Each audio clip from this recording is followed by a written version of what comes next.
Shalom, Shalom. My name is Yair Davidiy. I'm speaking to you from the land of Israel, from a liberated area within the region of Judah, close to the biblical location of Bethlehem. And I'm speaking to you on behalf of Brit-Am Hebrew Awareness, a movement that identifies the lost 10 tribes of Israel with peoples in the West. That is the English-speaking peoples and peoples of Europe, specific peoples of Europe, and that they constitute, they and their offshoots in America, Australia and New Zealand, South Africa and related countries constitute descendants of the lost 10 tribes of Israel. That you had 12 tribes of Israel. These 12 tribes of Israel divided into two sections. One section became the Judah, the kingdom of Judah, in which we found the tribes of Judah, Benjamin, Levi, and represented minorities of other tribes, whereas the majority of Israelites were in their own kingdom, the own kingdom of Israel, to the north of Judah, and they are known as the 10 tribes of Israel, and these 10 tribes were conquered by the Assyrians, taken into exile.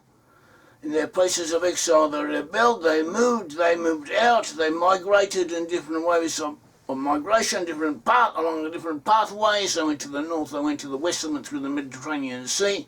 They crossed overland, however they moved, wherever they did it, they moved. They all moved and all reconverged in areas of Western Europe. And from there, their descendants moved overseas to the USA and related countries. The English-speaking peoples comprise mainly the tribes of Joseph, Ephraim and Manasseh, whereas the other tribes that we found more amongst the European nations, that is the peoples of Finland, of Sweden, of Norway, of Denmark, of the Netherlands, of Belgium, of France, of Switzerland, of England, Scotland, Ireland, Northern Ireland, and the offshoots overseas in Canada, the USA, Australia, New Zealand, South Africa, and the rest of the areas. That is where the lost 10 tribes are. Do not say that everyone in those areas is descended from the tribes of Israel, but that is who the 10 tribes of Israel are, according to biblical prophecy and according to other sources. And we use the Bible. We depend mainly on the Bible. We also use rabbinical sources, midrashim, legends, and so on, and commentaries. And in addition to that, we supplement these sources through historical evidence, linguistics, comparative sociological studies, and whatever is needed to confirm the point that we are making, the lost 10 tribes in those regions. Now, the other claims have been made. People claim that the lost 10 tribes are in other places. One of the claims that has been made is that the lost 10 tribes are amongst Africans, so they are in Africa or amongst African peoples, and this is quite popular amongst quite a few, especially in the USA, but also elsewhere, mainly, and it is popular mainly amongst people of African descent, or partial African descent, but not only them, there are also others who also tend to give some credence to what this says. And we were sent an email, and he quotes from the Jewish Encyclopedia. The Jewish Encyclopedia is an old encyclopedic work. It is useful, very useful, but it is not always reliable. So they quote from the Talmud and from other sources. The lost 10 tribes are to be found in Afriki. This was an opinion attributed to Rabbi Akiva. The lost 10 tribes are in Afriki. Afriki is identified as Africa. And so this opinion exists. So the term Afriki, if you look up in the in the commentaries and the works and reference works explaining what this term means, apparently is a Greek term, but it was also used by the sages or by Talmudic scholars, and it could, in some cases, it could mean an area of Phrygia. That is, Phrygia is in central Turkey of today. It's an ancient kingdom, the central Turkey. Also, or it could mean Iberia, that is Georgia in the Caucasus Mountains. It could also be referred to or pronounced as Afriki, or it could also mean an area of northern Africa, Libya, Tunisia. That area was a Roman province known as Africa. The term Africa was not usually applied to all of the continent. The continent of Africa, as we use it, was more limited to the northern coastal littoral adjoining besides the Mediterranean Sea.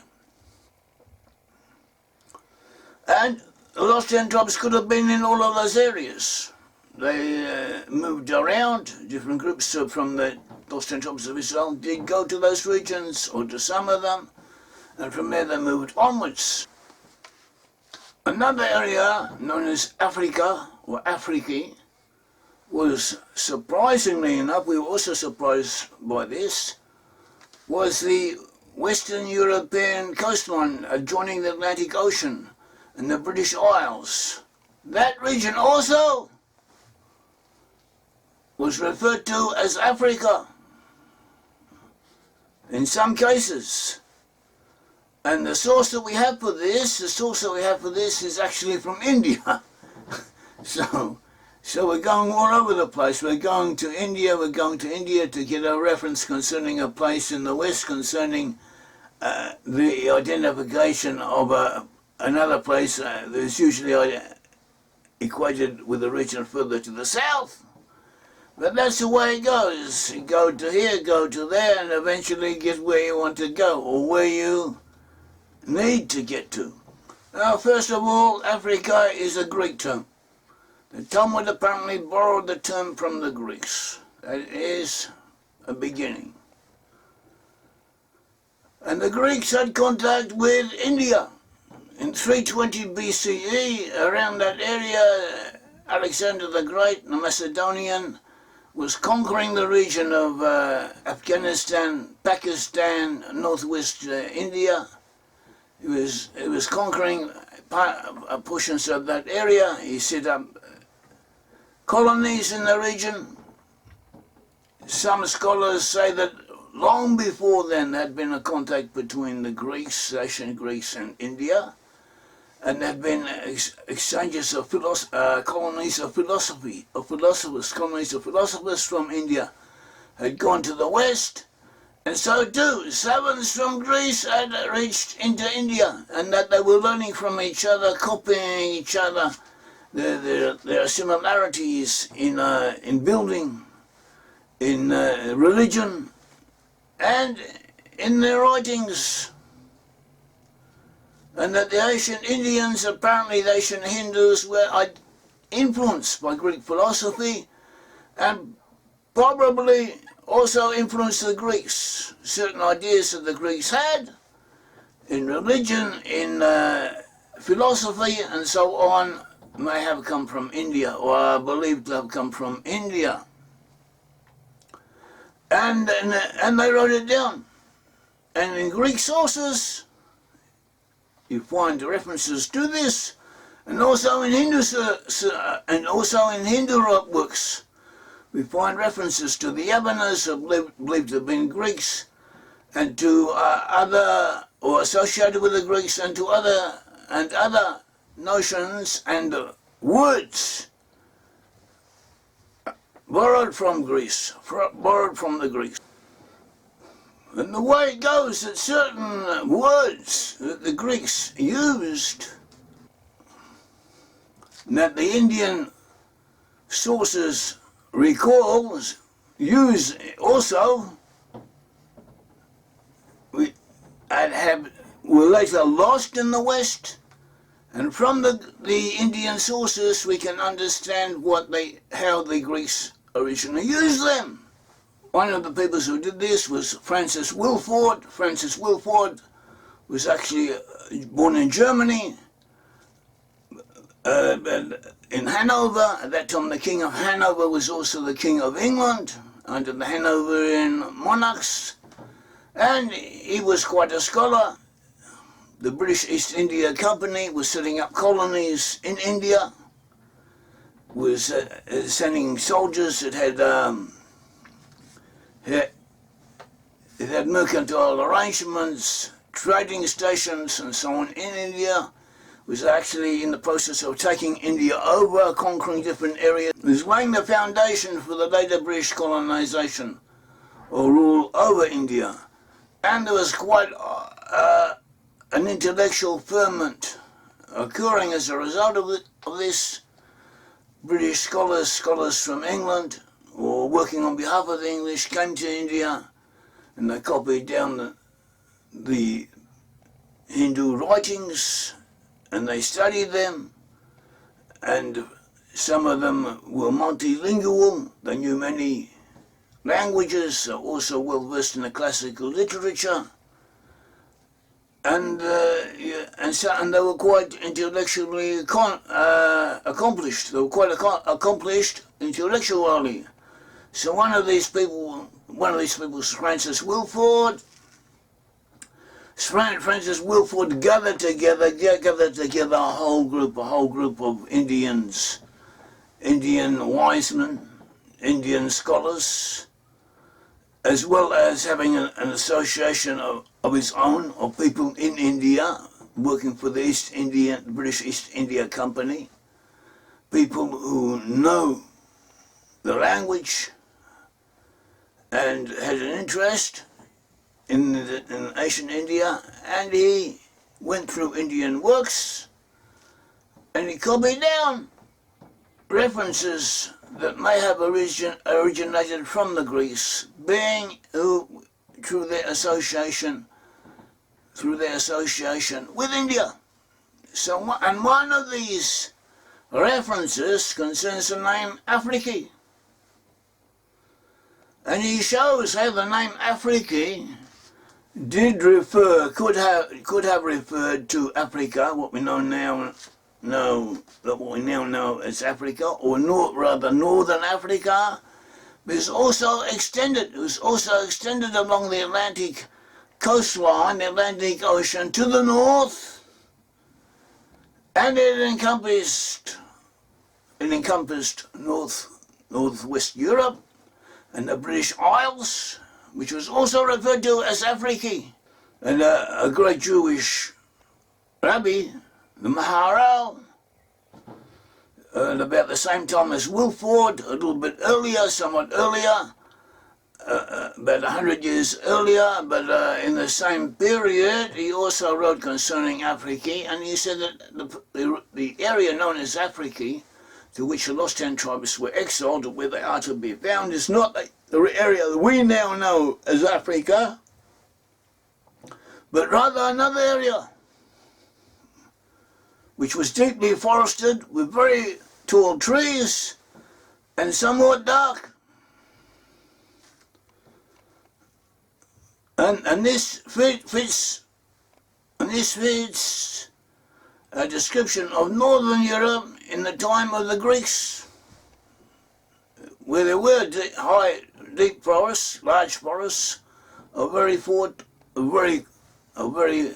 tall trees, and in the winter months the area was, relatively speaking, quite dark for a good portion of the time.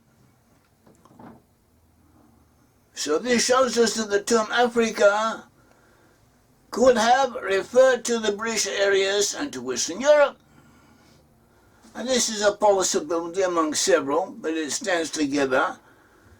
It is valid, just as valid as the other possibilities concerning the name of the term Afriki, what they meant when they said the lost 10 tribes are in Afriki, and this saying of theirs was one of several. They gave us several different explanations or indications as to where those 10 tribes are, and we have to take everything that they said and all the proofs that we have from all the different sources and put them together and accept whichsoever of the different explanations fits in with the rest of the proofs. And when we can do that, then we have another source confirming the other evidence. So Afriki, in Greek, ancient Greek terms, in the terms of the Talmud, apparently refers to Western Europe and the British Isles, and there are other sources confirming this. In the Second Temple period, there were legends or writings that indicated that the lost 10 tribes were in the Isles of the Blessed, the Isles of the Blessed to the west, in the Atlantic Ocean, meaning the Isles of Britain, also in Greek terms. And so this is another proof. The Bible speaks of the lost 10 tribes.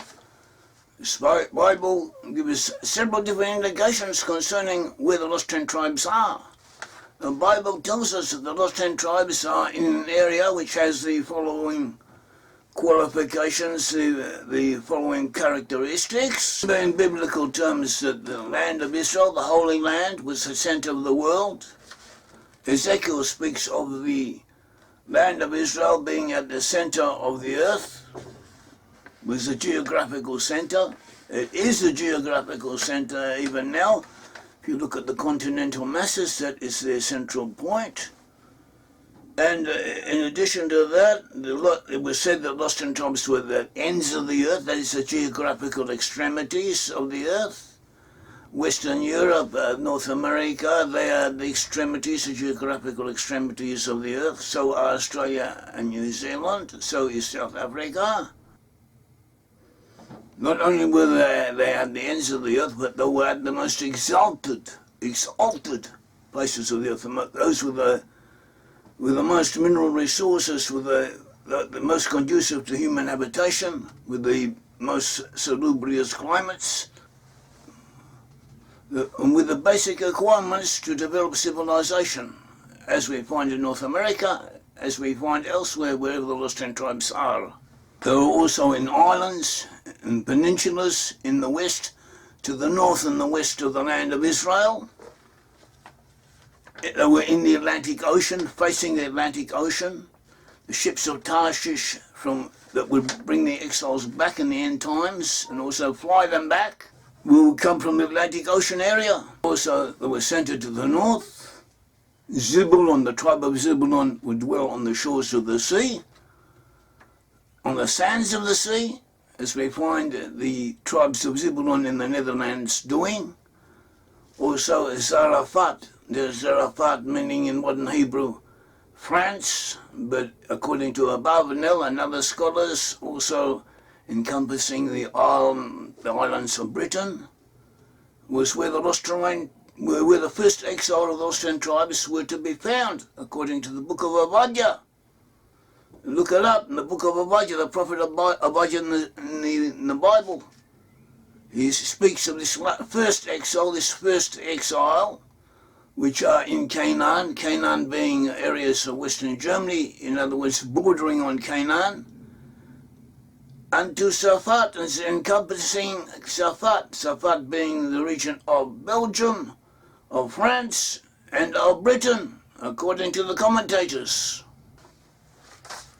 And in addition to that, we have hundreds of biblical indications identifying lost 10 tribes with peoples in the West. And we have articles on our websites, we have books that we've written on this, and we have video clips describing this and going into this in more detail. So we hope you will be intrigued enough to follow this up, check it out for yourselves, because the proofs are there and the information is important. It has significance for us in our time, in this day and age, and it is worth knowing. In this time you are required, in this era when we are going forward towards the time of the future Messiah, we need to know these things. It may involve you, it may involve your family, it may involve the whole world. And so we are asking you to check up these researches that we have done on the subject and see for yourselves. Thank you. May the Lord God of Israel bless you.